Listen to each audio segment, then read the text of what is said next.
2026 সালে 12 রবিউল আউয়াল বা ঈদে মিলাদুন্নবী কবে, কত তারিখে এবং কী বারে? রবিউল আউয়াল মাসের রোজা কয়টি? রবিউল আউয়াল মাসে আমরা কত রাকাত নফল নামাজ আদায় করব? কোন দোয়া পাঠ করব? কি কি জিকির করব? এই বিষয়গুলো নিয়ে আজকে আলোচনা করব ইনশাআল্লাহ। 2026 সালে 12 রবিউল আউয়াল বা ঈদে মিলাদুন্নবী এটি বরকতপূর্ণ একটি সময়, বরকতপূর্ণ একটি মাস। রবিউল আউয়াল মাস হিজরি সনের ৩য়তম মাস।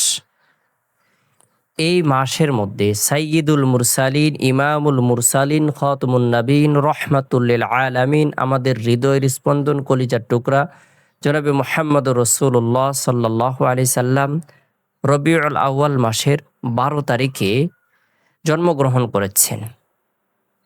অবশ্যই রাসূল সাল্লাল্লাহু আলাইহি সাল্লামের এই জন্ম নিয়ে মতনৈক্য রয়েছে, বিভিন্ন ধরনের ইখতিলাফ রয়েছে।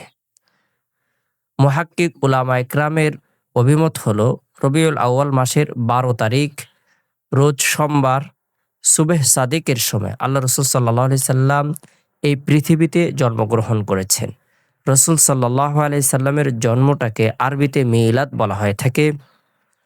রাসূল সাল্লাল্লাহু আলাইহি সাল্লাম যখন জন্মগ্রহণ করেছেন, আল্লাহ তাআলা এমন কিছু অলৌকিক ঘটনা সংঘটিত করেছেন যা অন্যের জন্মের বেলা সম্ভব নয়।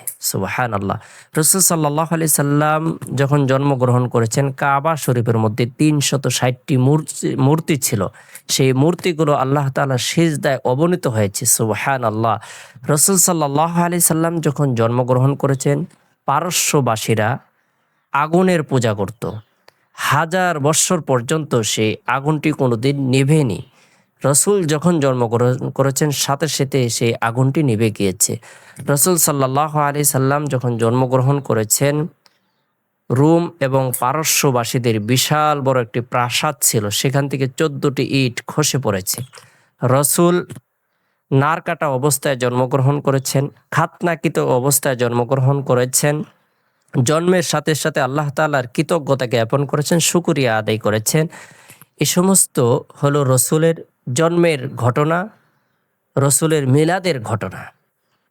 তাই রসুলের জন্মের বরকতে আমরা রসুলের সিরাত পেয়েছি, রসুলের আদর্শ পেয়েছি। পৃথিবীময় অন্ধকারে নিমজ্জিত ছিল, সমস্ত মানুষগুলো অন্যায়, অনাচার, বেবিচার, জুলুম, নির্যাতন, বিভিন্ন ধরনের অপকর্মের মধ্যে লিপ্ত হয়ে পড়েছিল। রসুলের জন্মের মাধ্যমে, রসুলের সিরাতের মাধ্যমে, রসুলের আদর্শকে গ্রহণ করার মাধ্যমে তারা সোনার মানুষে পরিণত হয়েছে। সুবহানাল্লাহ। তাই 2026 সালে রসুলের জন্মের তারিখ অর্থাৎ 12 রবিউল আউয়াল বা ঈদে মিলাদুন্নবী কবে, কত তারিখে এবং কী বারে, আজকে আমরা ফাইনাল তারিখ জেনে নেব। 2026 সালের ক্যালেন্ডারের হিসাব অনুযায়ী 12 রবিউল আউয়াল বা ঈদে মিলাদুন্নবী আগস্ট মাসের 26 তারিখ রোজ বুধবার। আগস্ট মাসের 26 তারিখ রোজ বুধবার রবিউল আউয়াল মাসের 12 তারিখ বা ঈদে মিলাদুন্নবী অনুষ্ঠিত হবে, উদযাপিত হবে। রবিউল আউয়াল মাসের রোজা কয়টি? অনেকেই জানতে চেয়েছেন। প্রত্যেক মাসের 13, 14, 15 তারিখে, অর্থাৎ আরবি মাসের 13, 14, 15 তারিখে নফল রোজা রাখার ব্যাপারে আল্লাহ রাসূল সাল্লাল্লাহু আলাইহি সাল্লাম হাদিসে উৎসাহ প্রদান করেছেন। সেটা আইয়ামে বীজের রোজা। সেই সুবাদে আমরা রবিউল আউয়াল মাসের 13, 14, 15 তারিখে আইয়ামে বীজের রোজা রাখবো, অর্থাৎ 3টি রোজা রাখবো। রাসূল সাল্লাল্লাহু আলাইহি সাল্লাম তার জন্ম উপলক্ষে কি আমল করেছেন? এই মাসে রাসূল সাল্লাল্লাহু আলাইহি সাল্লাম কিভাবে নফল নামাজ আদায় করেছেন, তার জন্ম উপলক্ষে কি আমল করতে বলেছেন, এই বিষয়গুলো আমরা জেনে নেব, বুঝে নেব, এই অনুযায়ী আমল করব। রাসূল সাল্লাল্লাহু আলাইহি সাল্লাম তার জন্ম উপলক্ষে প্রত্যেক সোমবারে নফল রোজা রাখতেন। আমরাও চাইলে প্রত্যেক সোমবারে নফল রোজা রাখতে পারি।